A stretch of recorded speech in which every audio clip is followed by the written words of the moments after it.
Dadalo raw sa Senado ang 11 House prosecutor sakali mag-convene ang Senado bilang impeachment court sa Lunes, May 18. Para sa isang impeachment prosecutor, hindi na dapat lumahok bilang senator judge si Senador Bato de la Rosa sa paglilitis kay Vice President Sara Duterte. May unang balita si Tina Panganiban Perez. Sa resolusyon nagtatakda ng Articles of Impeachment na ipinadala ng Kamara sa Senado, binanggit ang 11 kongresista magsisilbing impeachment prosecutors. Tuloy ang paghahanda nila sa impeachment trial at itinutokan na kung kani-kanino mapupunta ang bawat article of impeachment. Siguro maghahati-hati kami at of course we are also in the process of selecting lawyers who will help us. May mga volunteers actually. Some would be members of 2 or 3 teams.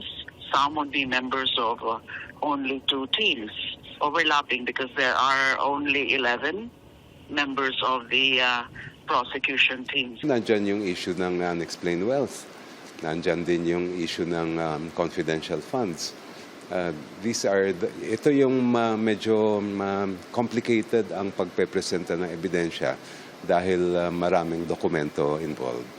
Si Jokno na naging private prosecutor noong Estrada impeachment trial, ibinabahagi sa mga kasama ngayon ang mga natutunan noon. Yung ibang mga maaari kong ibahagi din sa kanila tungkol sa rules on evidence at court procedures ay binabahagi rin natin.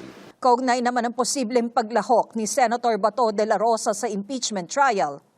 Dapat hindi na siya naglalahok dito, but I doubt kung lalahok pa siya dito after what happened. Kahit sino man sila, kailangan maging patas ang kanilang pagtrato sa kaso. Dadalo ang lahat ng 11 kongresistang miyembro ng House Prosecution Panel sa pag-convene o pagbuo sa Senate Impeachment Court sa Lunes, May 18. Ito ang unang balita. Tina Panganiban Perez, GMA News.